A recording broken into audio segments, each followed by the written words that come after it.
Pat Burnham. I'm Ariya Massoudi, and we are live, Pat. How about it? Hey, it's time for everybody to go live, right? The football team's going live this week. Exciting time to be around Tallahassee and Florida State campus as FSU finished the preseason camp for 2022 and gets ready to take on Duquesne next Saturday night in Campbell Stadium. Yeah, we are on YouTube right now live for those of you watching. We appreciate it. This will be put to Apple and, of course, to Spotify. We will have it for your listening pleasure, and on YouTube on tape record after this show winds down. Pat mentioned it. We've got a game. This time next weekend, we will have a result between Florida State and Duquesne. We're tired of breaking down camp. This will be the final show where we break down a fall camp because it's time to play the football games. But, Pat, that being said, what a camp it's been for FSU and Norvell in year 3. This is finally a chance for Norvell to have continuity. What were your biggest takeaways before we get specific on what Florida State has now established under Norvell? Well, I think they've established some depth across the board at most positions. Obviously, you're set at quarterback with Jordan Travis. You brought in a bunch of transfers. Looks like they're going to have some guys that are coming in this year as new guys on the roster that are going to have a chance to be highly productive. The offensive line, of course, has more depth than it's had in the past. We've seen kids that have changed physically. Their body, their strength, their quickness, their size. So, and listen, there seems to be a confidence about this team that we have not seen out of the last 3 or 4 Florida State teams. We talked about the feel around the practice fields. It just feels different. Yeah, and it does. And when you go there, Pat's been at numerous practices, really almost all of them. And our Osceola team has been hard at work. We hope you're enjoying the first couple of weeks on the Rivals Network. We have been really working our behinds off, as have the Seminoles here. I talk about year 3 and Norvell and the ability to now you've had an COVID uninterrupted preseason camp. When you talk about confidence, continuity, I think something I took away, and Pat, if you could elaborate on it, the players taking ownership of their own program and of the day-to-day practices. Yeah, I was thinking, I mentioned it to, I think, Jerry or Bob at the last practice that we were at all together. And I said, one of the things I don't see the coaches having to tell the players run off the field or go from drill to drill. The effort seems to be there. We see kids working with our players, working with other players after practice is over, whether it's working on snaps, as we were talking about off there, whether it's catching balls, even if it's just going into the refrigerator on the side of the practice fields. They spend time together. It's a team that certainly seems like it enjoys playing and practicing with each other. And they really do. And I think they're itching to finally play football. Adam Fuller said, we've been through grind together. We've succeeded and we failed together. Let's get a little bit more specific. We've got a great show planned for you, by the way. Former Florida State standout Mark Salva will join us here on this show to help give his thoughts. And then we'll kind of go through offensive standouts, defensive standouts. We're all anticipating Monday morning around 11 a.m. right before you get your lunch. You're going to have a depth chart. And so we don't want to speculate on that depth chart before we get it officially. But what we can do is tell you about guys who have stood out. We can give you gut feels on where guys might be, and that's what this show will be all about. And then we'll break down the ACC too later on here on Seminole Sidelines. All right, Pat, let's talk offense. I think everybody's been excited about how do we put points on the board. Jordan Travis obviously going to be the bell cow there on offense, but they went out and the Noles added a ton of really good pieces. Well, yeah, I mean, I think that Jordan is the quarterback. He was a standout in camp. He is firmly entrenched there. So I think the questions around the quarterback position: does better talent mean that we will see more Jordan Travis's most productive season?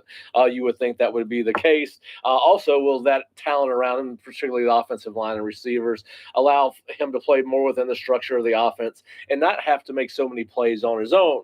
You don't want to take that away from Jordan Travis. He is an incredible playmaker with the ball in his hands, but you also want to try to limit the physical nature of the way he plays. And we all love the way that Jordan plays, the physical nature of his game, and he gives effort like it's the last play every play. But would a better supporting cast allow him to play a little bit more safer brand of football? Not that you want him to totally give up the ability to make plays. And then, of course, the other 2 quarterbacks, Tate Rodemaker and AJ Duffy, are they going to be able, if they're called upon, to step up and get the job done? And that's something we will not know until we get into the season. What does your gut tell you right now in terms of who would be the backup for Jordan Travis? If Travis got hurt, because that has happened the last couple of seasons, who's the first guy that comes in? Well, I think it's going to be Tate. I mean, if I had to project the backup for tomorrow's depth chart when it's released, I would say it's Tate. Coach Norvell had mentioned after the second scrimmage that Tate got more reps than AJ or Jordan. So that, he did that for one or two reasons. He felt like he needed the reps and was trying to give him a reason to solidify the role. And, obviously we've seen Tate. He's been impressive in practice, as has AJ Duffy, but neither one of them are tested, to the extent that Jordan is. And I think Tate's experience in the offense, his third season in the offense, would give him an advantage as a second team quarterback. A lot of people ask about AJ Duffy. I know got my friends always texting me, our message board posters. What about AJ Duffy? Highly touted recruit, one of Norvell's highest ranked recruits. He does show you some things, but what does he have to do to keep working and trying to earn his spot? Well, listen, I think for AJ, you got to hope that he, whether they decide to play him in 4 games, if he ends up winning the backup job over the course of the season, because Coach Norvell has said it repeatedly over the last couple of weeks that kids will continue to develop even through the season, and their roles could become larger because of that. But listen, AJ throws a tremendous ball. He's fun to watch him throw a football. Charles Fishbein, our Osceola recruiting analyst, and I thought he was one of the top 5 or 6 quarterbacks coming out in his class. So he has a tremendous future. He really does. And so Florida State, I think, is starting to go in the direction that you want for a stable football program at quarterback. And I think Norvell understands that. All right, Pat, let's talk a little bit about other guys who stood out on the offense. Running back, wide receiver. This is an area FSU went out and got new guys to come in and really bolstered those corps. Well, listen, obviously everyone's excited to see Trey Benson, the Oregon running back transfer. He showed the ability to make explosive plays in camp. Mike has mentioned it in his press conferences and the scrimmages that we did not get to see. Certainly he's a guy that you hope can, make game-changing plays for you and hit the home run, as they say. And then, of course, Lawrence Toafili has had a tremendous camp, according to Coach Norvell, called him one of the stars of camp. And as we talked about last week, he kind of silently goes about his job, but certainly is a guy that has been productive ever since being really forced to play in 2020 as a true freshman. And we haven't, listen, we can go through the whole roster, right? But then you got old Trayshawn Ward, and everybody just forgets about old Trayshawn. And, Trayshawn's a guy that, as I've said before, runs every run like he's still trying to earn that scholarship that he earned coming into last season. Yeah, he plays with a chip on his shoulder for sure. So Pat nails it. Benson is the prototypical back that I think you look at in a few years, and if everything goes right, you say this guy's got a future in this game. Trayshawn Ward, solid every down back, and Toafili. It seems like he has shown better in games when the lights come on than even in practices. I think that's a credit to that kid as well. Yeah, and listen, he also plays running back and slot receiver, and so he's got to learn 2 positions essentially. But yeah, certainly you got to if they're not spectacular, this has a chance to be a very solid running back. For sure. All right, wide receiver, we've got some opportunities there for a bunch of guys. I think everyone keeps saying Johnny Wilson's name. The size stands out. Consistency, though, has been much better from him coming from Arizona State. I think he has gotten, as everybody, he really had a great second and third week of camp. He just got better as the camp went along. And I think he's got a chance to play a role in this, a dynamic role in this offense. He's a guy that obviously, as you mentioned, his catch radius is large. He's a guy that would be great to throw to in third down situations, stick routes, and obviously in the end zone. And then, of course, you got guys that have been on this roster, Malik McClain and Kentron Portier, who have stood out. But certainly the transfers, Micah Pittman's another guy. And, of course, as I picked as my wild card for the season, Winston Wright. When does he come back, and how much can he help the wide receiver corps? But certainly, I couldn't pinpoint just one guy, Ariya, and I think that we'd all agree on that. But we do feel better about the receiver room. We do feel, but it's time to get it done. As you said, it's time. Practice is over. Now you got to do it against Duquesne and LSU and Louisville. Yeah, it's much different when you're in between the hashes and you've got DBs from the other side that their main mission is to make you uncomfortable for 4 quarters. A lot of names there in wide receiver core. We're going to find out again Monday at 11 a.m. How the coaching staff feels that this depth chart shakes out at the position offensive line. I think when you looked at the Osceola Outlook article that we put out earlier this weekend, talking about the staff's projections for the year, a lot of people were high on the offensive line. It seemed like the unanimous most improved unit was the OL. Why has that been the case for you, Pat?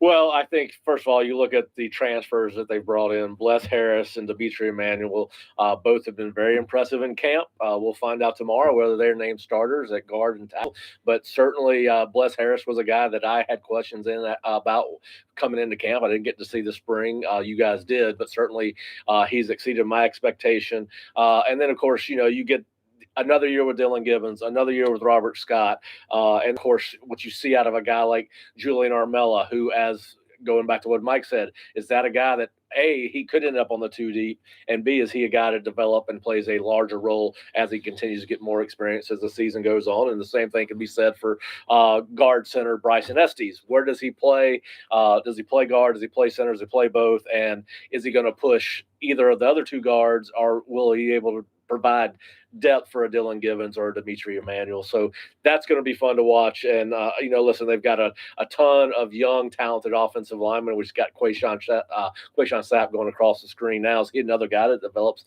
as the season goes on? So I think you just look at the way those guys have transformed their bodies and the way the staff has given themselves depth to work with and depth to create. Yeah, we're going to hear from Mark Salva, whose specialty is the offensive line. That's coming up here on the show in just a little bit.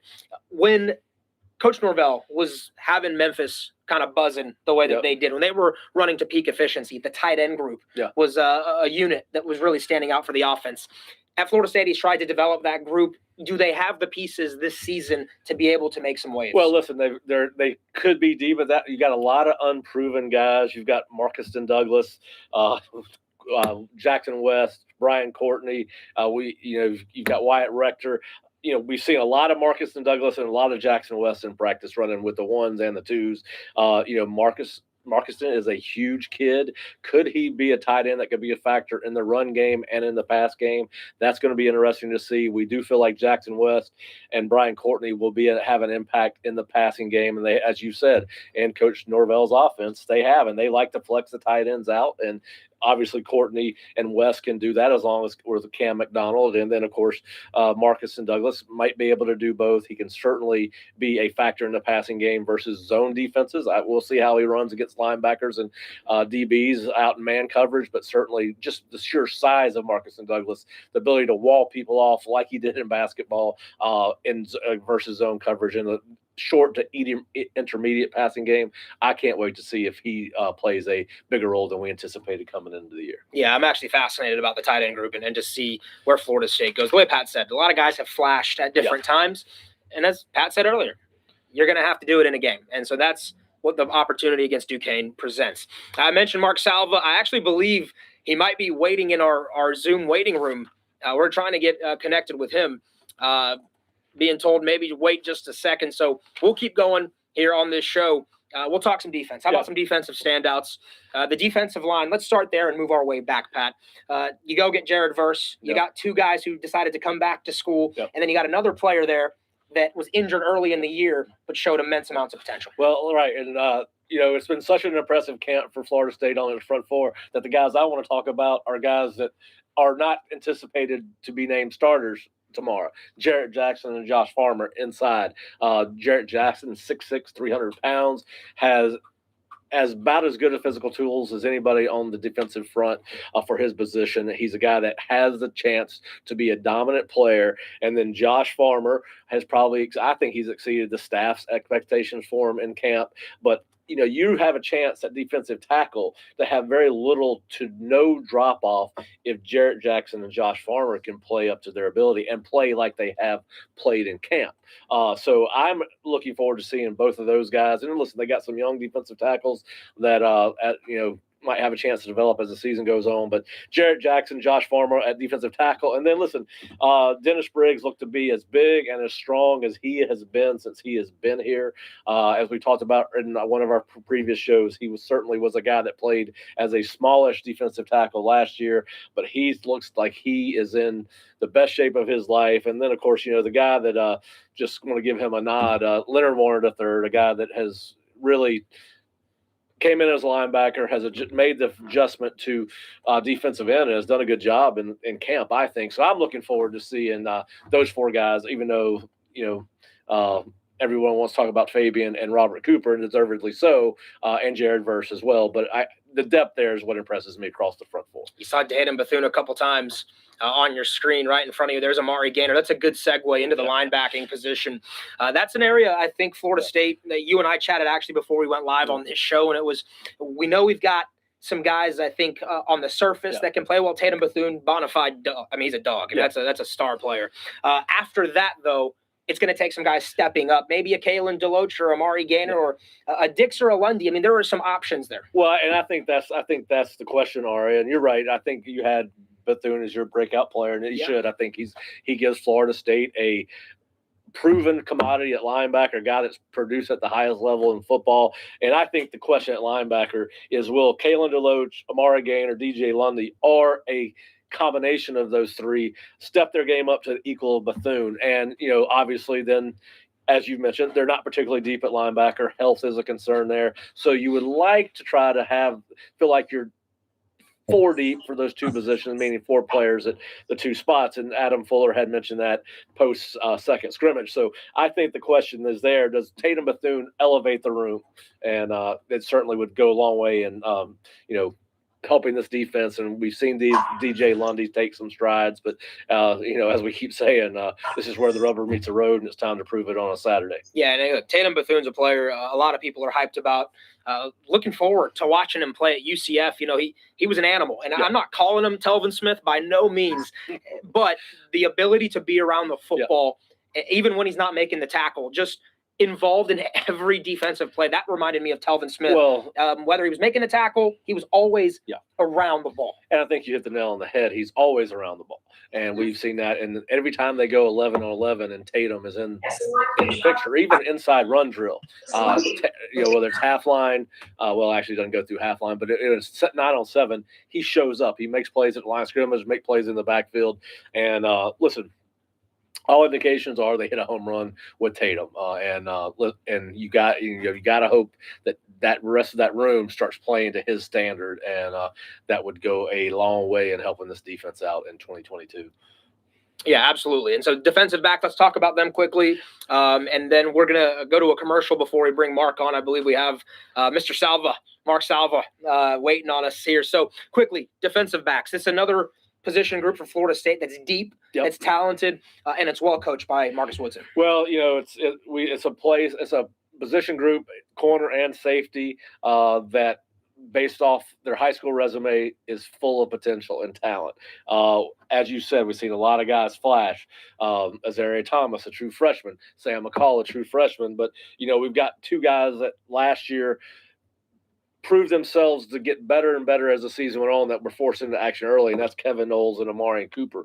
Both played very well towards the end of last season, as did the entire defense, to be honest with you. But I want to see if those guys can do it for 12 games. And listen, I think we're going to probably get a few surprise playmakers out of the defensive backfield.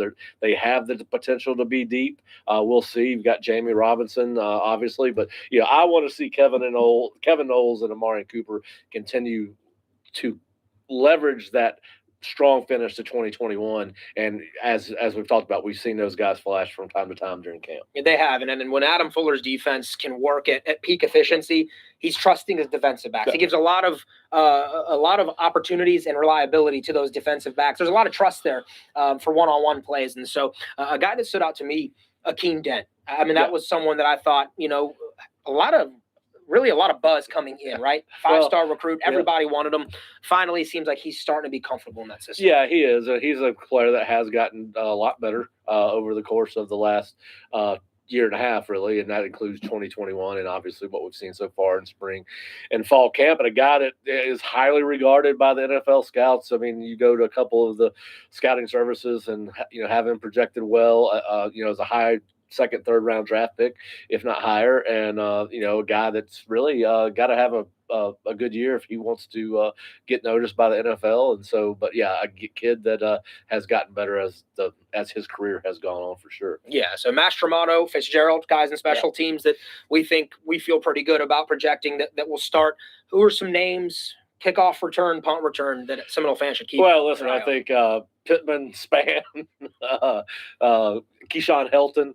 We've heard Sam McCall's name at both punt return and kickoff returner, but I think it will be a combination of those 4 guys, particularly in kickoff return.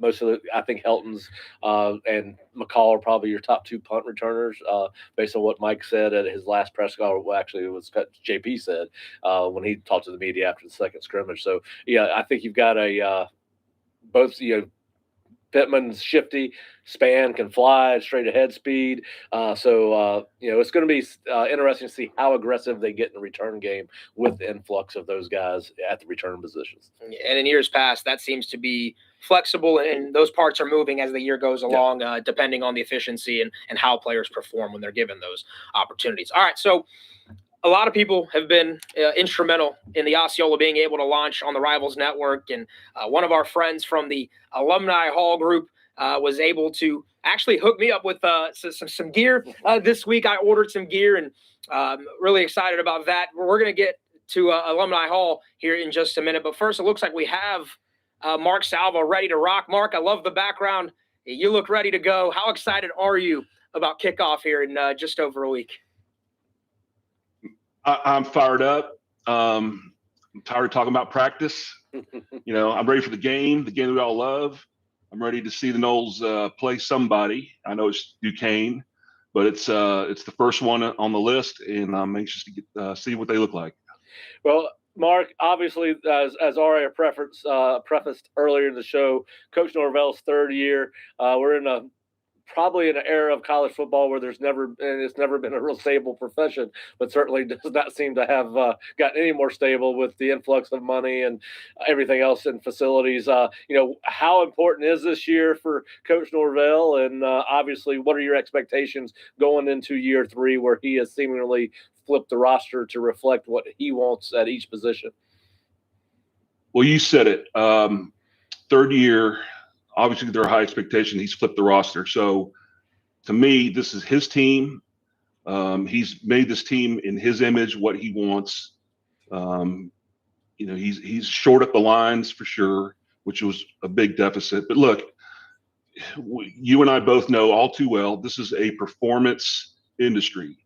Going in, when Mike was first hired, he wasn't a proven commodity at this level. And so it's only fair to say, does he have the juice to pull this through and win at the level that expected at Florida State University? Now, I love everything he's done at this point. I really do. I love his energy. I love his approach. I love the fact that he's got a process that looks to be proven. That I agree with the way he's done everything. I agree with everything he's done. So the only question left for him to answer is, can he go and take a team and win big games and big situations and make big decisions and pull this thing through, right?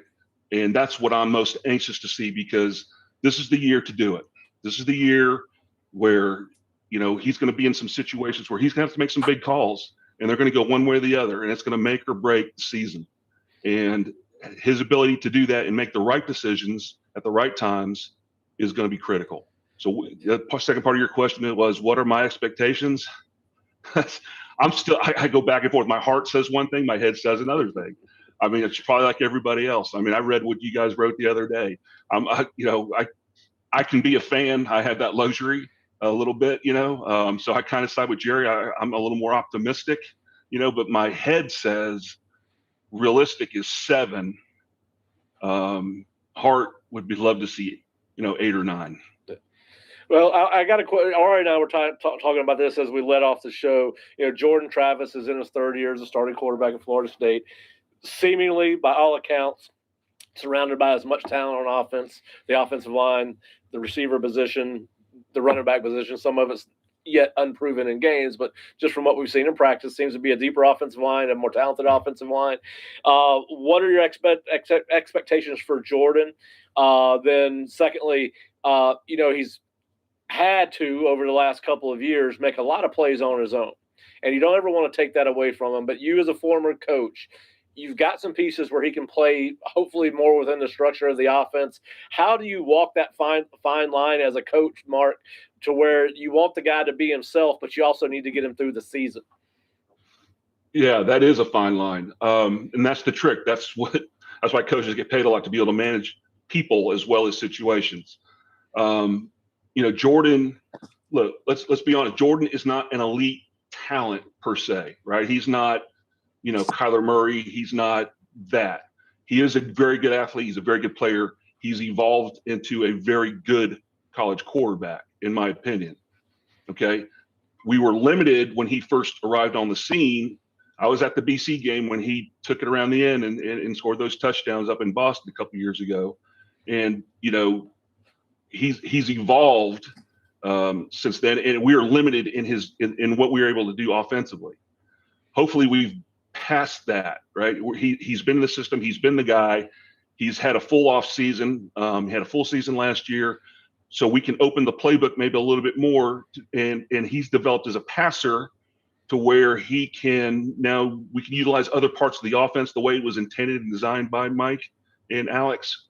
And so that hopefully can help relieve some of the pressure for him to make plays outside of the offense. The more plays he can make in the structure of the offense, where he doesn't have to ad lib and expose himself, the better off he's going to be, we're going to be.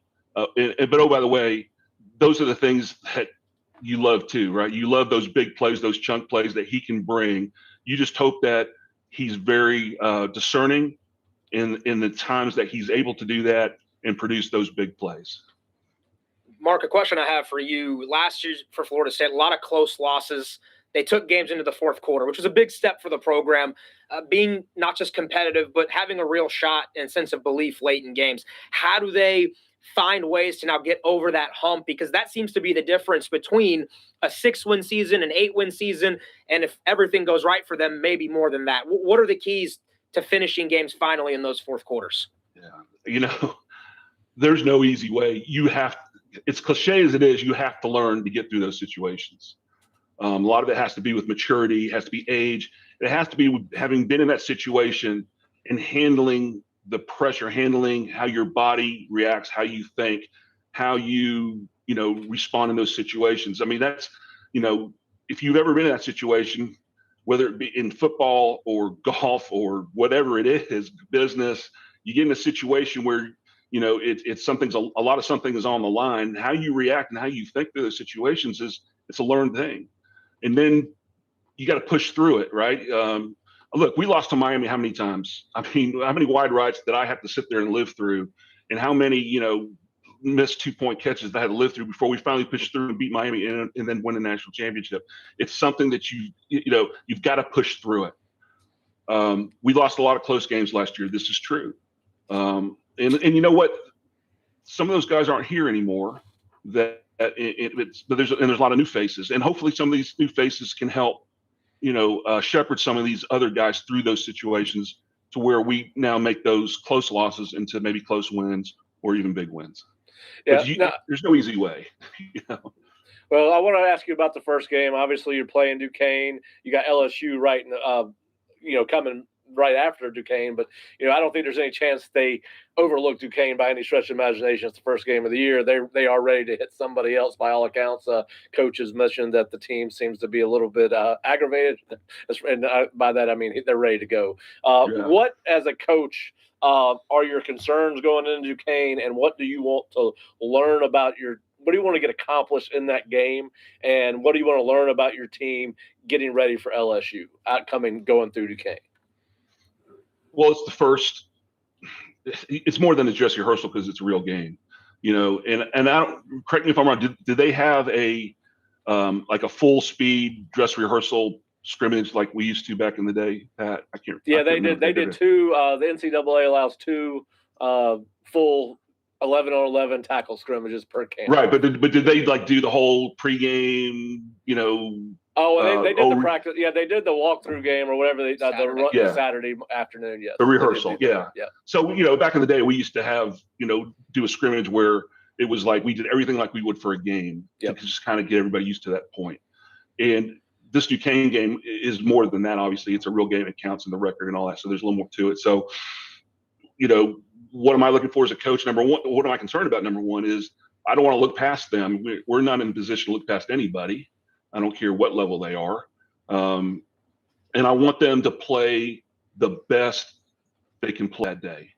I want my guys to play at 100% on every snap. I want to see them be their best. I don't want to see them, not doing more than they can, right? Mickey always said run faster than you can run. I want to see guys running faster than they can run, okay?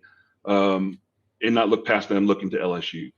I want to see guys execute at a high level. I want to see guys running the right routes. I want to see guys picking up stunts. I want to see, stunts being executed on the defensive line. I want to see DBs challenging for the ball. I want to see receivers challenging for the ball and coming down and making plays.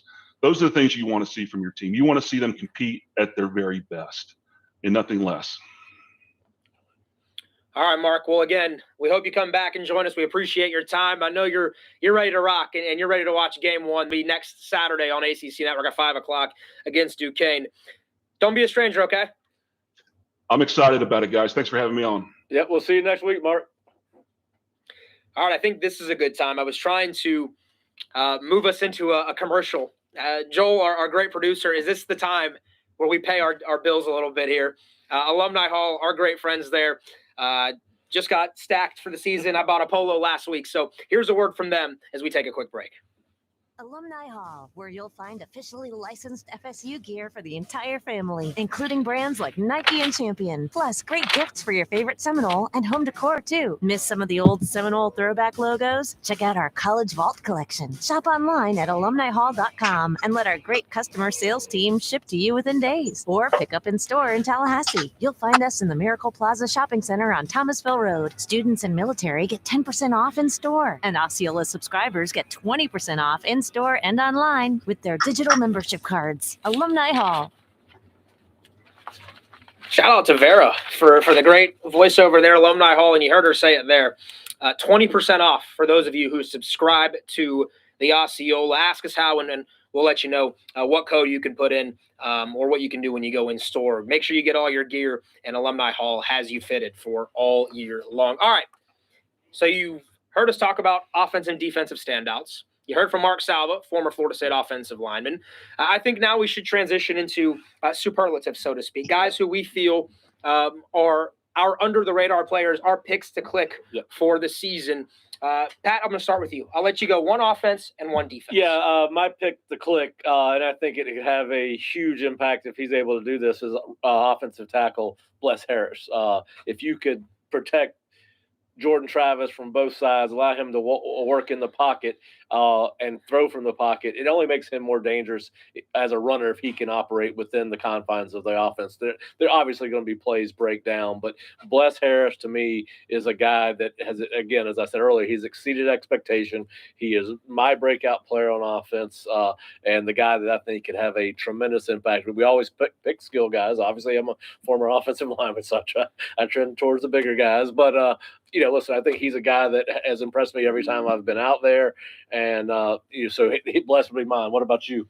My offensive player, before we throw it back to Pat for defense, it's going to seem kind of weird because Jordan Travis is such a known commodity, but I'm picking him to finally click this year for Florida State. I put him as one of my breakout players as well, alongside Tatum Bethune in the article we released earlier this week. And I think it's because people are still sleeping on him. There's still some doubt around him. And I think he's hoping to prove to people that he's better than just a college quarterback, than just a good college quarterback, someone who can take Florida State and get them respectable again. He's heard some of the naysayers, I think, and whether or not he has a ceiling for his talent, I think he's finally comfortable. He's a leader.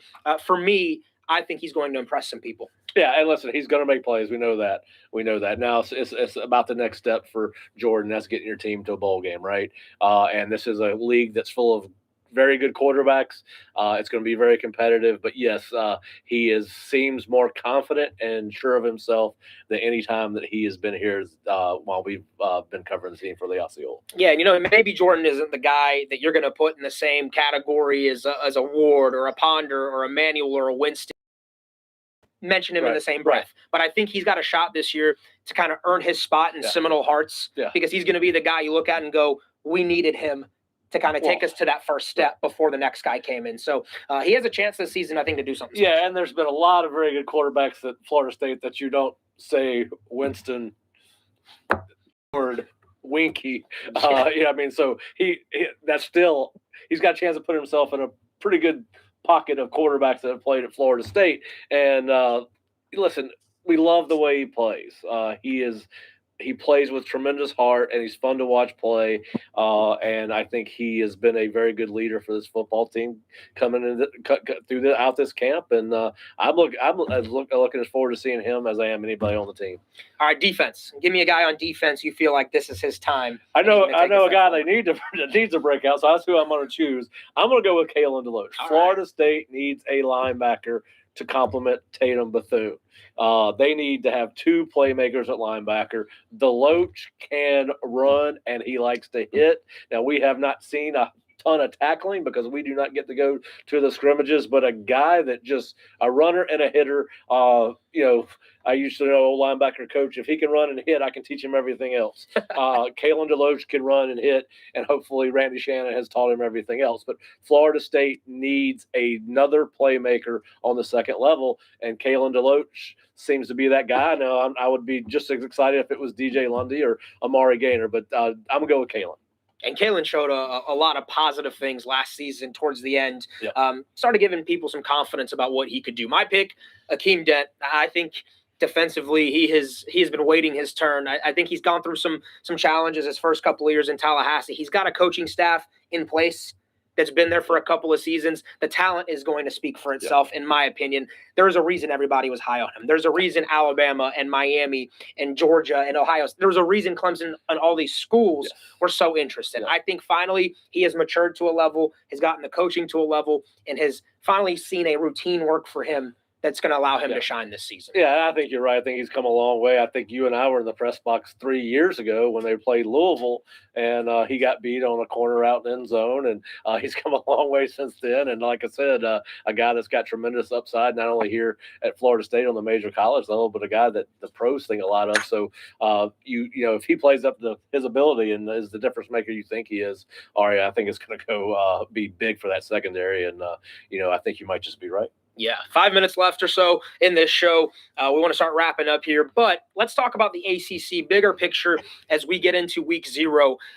Give me some teams that you are keeping an eye on. Everyone's looking at Clemson. Is there anybody that you feel like is the dark horse? Well, listen, I'm picking NC State. Oh, here we go. I like it. All right. They've got 8 starters back on offense, including Devin Leary, the quarterback. They got 10 starters back on defense, and I don't think they're, on paper, they got the best linebacking core in the ACC and maybe one of the best in the nation. Can they do it as a front runner? There's a lot of expected of them, not only in Raleigh, but throughout the conference.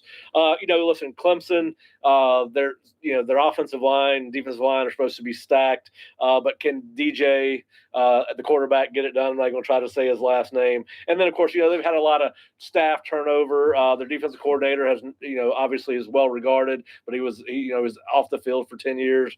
Listen, they're everybody's favorite, but I can't wait to see what happens between them and NC State. And then I think the rest of the Atlantic, FSU, Wake, Louisville, maybe BC to a lesser extent. I think you throw them in the same bag, and I think either one of those teams could finish third. And then of course Syracuse. Listen, they've got one of the best running backs in America.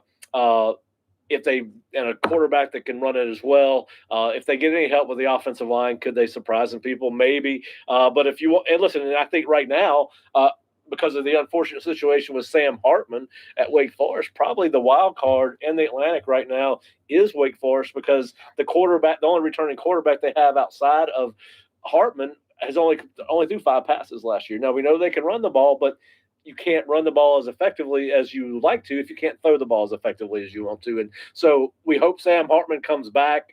Listen, I like to see people compete. I would love for him to be back by the Florida State game. But certainly I think that makes Wake Forest, who a lot was expected of, the wild card on the Atlantic. Good to have A.T. Perry back, though. Having a wide receiver will help your quarterback no matter who you have. Yeah, and I think they've got like 10 guys back on defense now. The defense wasn't very good. They brought in another defensive coordinator, which is one of the reasons I didn't pick them more towards the top. And then, of course, listen, we haven't even talked about Louisville, which we did a little who's the most important game on Florida State's schedule. That was my pick. Scott Satterfield, it's a big year for him. They're 18-19. They got Malik Cunningham coming back. Tough place to play. Yeah, it was on a Friday night. One of the national games. So anyway, yes, I think there's more parity in the ACC going into this year than I can remember.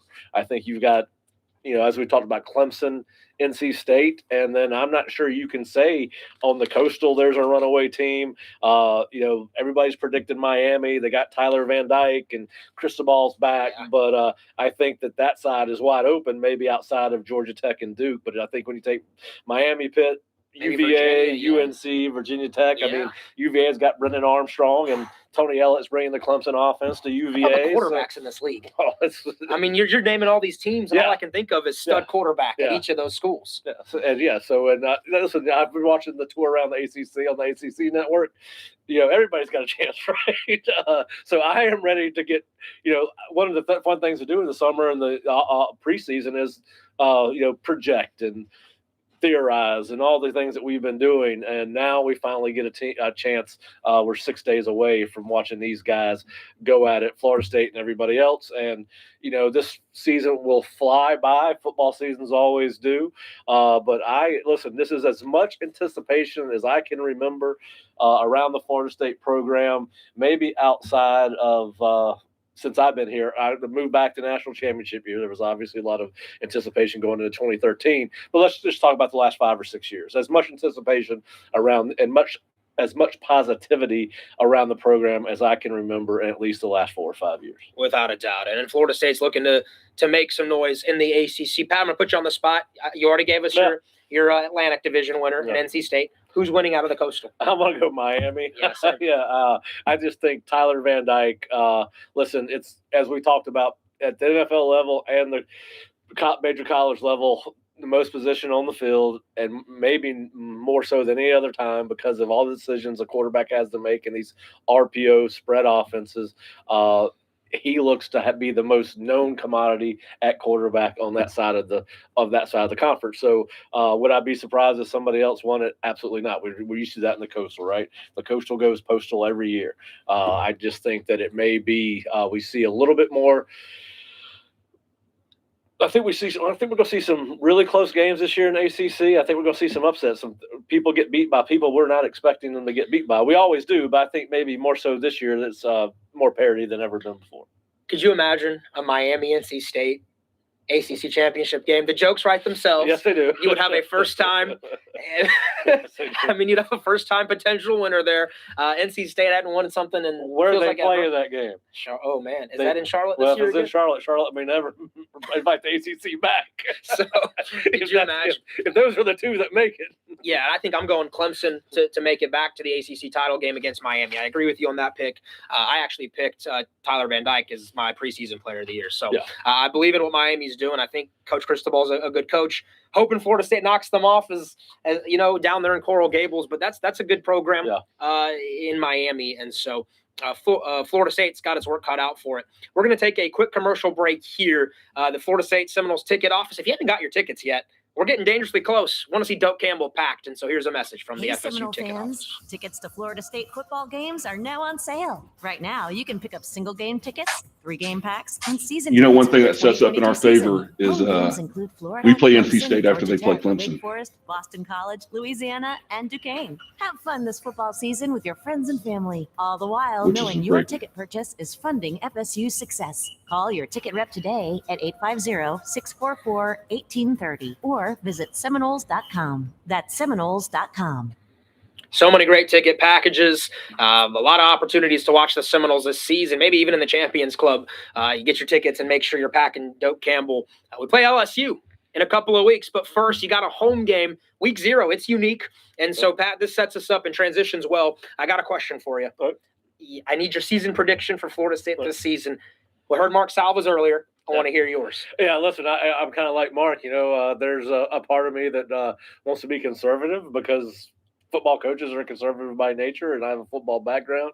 There's a part of me that's a fan because I'm an FSU graduate and some other reasons. But listen, I got to go. Listen, I've got 7-5. I've said 7-5 in an article we did the other day, and I also said I think there's a plus-minus ratio of 1 on either side of that. I do think if they get off to a very quick start, 3-1, 4-0, the sky's kind of the limit for this team. But I landed on 7-5 in a bowl game, and I think after winning just 8 or last 21 games, that would be a step in the right direction. I do believe that the program is headed in the right direction. We talk about the offensive line is, the young kids they got on that line. And so the positivity surrounding the program, the discipline we see the players practice with, as you mentioned. I just think the program's headed in the right direction. I think it's a very competitive conference. So I'm going to stick with 7-5, and Lord knows I'll be happy if they go above that. Well, I've been known not to think with up here and really just within here. So I'm going to go 8-4. My gut tells me that this is a season FSU's been waiting on to kind of take that step forward. Nothing crazy. I think 8-4 would be a solid record that kind of states to everybody around college football that FSU is serious again about the game, and that you need to keep an eye out for them under Mike Norvell. 8-4, and you go to a bowl game looking for a 9th win. I think that's a best case scenario. Well, by all metrics. And to your point. And I'm with you. I'm fine with 8, because 8 probably means the Osceola staff is going to somewhere where it's sunny and warm to cover a bowl game. You don't want to go to El Paso? Which I'm not. You don't want to go to Shreveport? I'm not sure 7 wins does that. So let's go with. I like your prediction better than mine. But listen, like I said, I'm a little bit more conservative in my predictions. But listen, I'm with you. If we get to 8, look forward to getting to a sunny climate in December, January for a bowl game. But yes, listen. I can't wait to see what this team does. I think I'm like you. I think everyone is getting more excited. I think Jerry said it best in the column he wrote on Florida State Rival site this morning. We all love practice. It's one of my favorite things is going to college football practice, and I'll never get tired of it as long as I live. But, this is finally a football season, that I cannot wait to see what is in store for this football team at Florida State. I think it's got a chance to be a fun football team to watch. And, I'm looking to make, I want to see if all the things we saw in camp are true. And, on both sides of the ledger. But, listen, it's going to be a fun time. And, I'm glad that you and I will be here throughout the season to talk about games now as opposed to practices. And everyone will see the same things that we see. We'll all be able to watch it either in person or on television and be able to come back together as a Florida State family and Osceola family and talk about it and break it down and hopefully enjoy some successes we have not seen lately. You get one of these fist bumps right here. Good work from you. Thank you. Those of you watching on YouTube Live, Pat's been working hard all off season. Want to thank Mark Salva as well for coming on the show. Please keep it with us, theosceola.com. We have been working extremely, extremely hard to provide you the best content, now a part of the Rivals Network. You heard it here. This time next week, we're going to talk about an actual Florida State football game. It'll be the Noles and the Dukes from Doak Campbell Stadium, and we will have you locked in all season long, right here on theosceola.com. This has been Seminole Sidelines. That's Pat Burnham. For Mark Salva, I'm Ariya Massoudi saying thank you, and we'll talk to you soon.